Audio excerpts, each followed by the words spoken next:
University. And since I'm the last one standing between you and lunch, I'll do it quick so everybody can enjoy lunch earlier. So today I'm going to talk about the chlorine sensor we recently made. First, I'll start with the motivation, show you why we're doing this chlorine sensing, and then I'll talk about why the current technology cannot do the chlorine sensing the way we want it to do. And then I'll talk about our new design and show you some results of it. So first, let's start with the motivation. This is the flow chart for the drinking water treatment plant. After this coagulation, filtration, and the disinfect process, basically we can get a very clean drinking water when it's discharged from the drinking water treatment plant. However, during the transportation, this is where all the problems start. This is some news I found online about the bacteria grow in the drinking water pipe during transportation. So this bacteria usually controlled by the disinfectant added, in most of the case, the chlorine. So the chlorine is very effectively at low cost that can kill the bacteria. So we want to keep the chlorine level above certain level to make sure there's no bacteria growth. However, we cannot add it as much chlorine as we want, because if we add it too much, the chlorine will start react with the natural organic matter and create the things called trihalomethane, which is also toxic and has some health concern of human body. So based on the standard of U.S. Environmental Protection Agency, we have to keep the residual chlorine level, which can be expressed by the hypochlorite acid concentration in the water, between 0.2 to 2 milligrams per liter to ensure the drinking water is safe and drinkable. Ideally, we want to have the chlorine sensor outside of each residential unit and then control it continuously to make sure the drinking water is safe. Oh, why the current technology cannot do it? There are some current technology applying nowadays.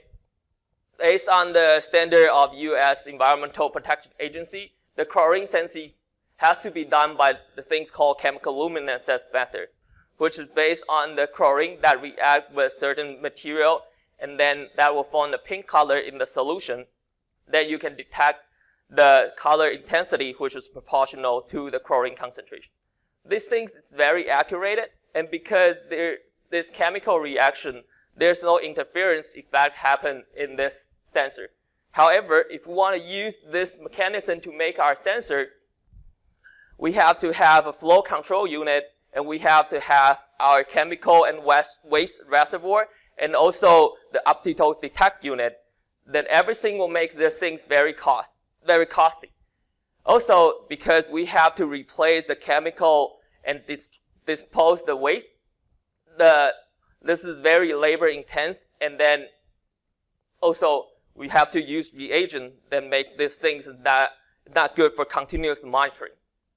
So usually the chlorine sensor is made by the electrochemical based technology. There are two kinds of chlorine sensor nowadays. One is without a membrane, one is with the membrane. But for most of the case, for all this case, the chlorine will go in and react with the electrode and then produce a current. The current intensity is still proportional to the chlorine concentration. This thing is very simple and automatic, which is good for making a sensor. That's why everybody uses this to make a sensor. However, as we all know, the electrochemical reaction relies on the diffusion rate of the reactant toward the electrode.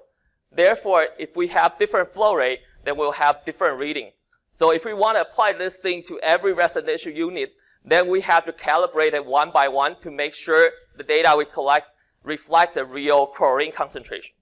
And also, all the electrochemical sensor has to have a reference electrode. The electrolyte solution inside of the reference electrode has to be replaced after a certain amount of usage, which will limit the lifetime of this kind of sensor. So we want to solve this problem, and then we talk with our chemistry collaborator, Dr. Kruse in our chemistry department, and he introduced us a new material called phenyl cap aniline tetramer, which is shorted as PCAT. This material is has a very interesting features that it will have different structure in the oxidation stage and the reduction stage, which you can see by the Raman spectrum. And also, they found that for the oxidized PCAT and reduced PCAT, they have different homolumal gap. The homolumal gap can be seen as a band gap of the chemical. Therefore, theoretically, the PCAT will have different conductivity when it's be oxidized or be reduced. When it's be oxidized, it's low conductive, and when it's be reduced, it's higher when it's be oxidized, it's lower resistance to higher conductivity, and be reduced is higher. It's higher resistance to lower conductive. So, however, this thing is not conductive in nature. So we have to dope this thing to a conductive substrate to make this feature can be expressed. So we choose carbon nanotube as our substrate. That's not only because the carbon nanotube is high conductive and high surface area, that's most common advantage everybody know. It's also because the carbon nanotube can bond with the PCAT strongly. When the PCAT bonds with the carbon nanotube, it won't be dissolved or be washed away when the water flows. So it's good for making a water sensor that way. We dope it onto a carbon nanotube and we test the homolumal gap, and we found that when it's be reduced, it will have bigger homolumal gap, and if we oxidize, it will have smaller homolumal gap. Well, we use this feature to develop our sensor. This is the carbon nanotube doped PCAT, and then we connect this with 2 gold electrodes to detect the resistance. Then we have a PDMS channel on top of that to deliver the solution. This is our experimental setup. We use a syringe pump to deliver our sample to the carbon nanotube, and we use a power supply to detect our resistance.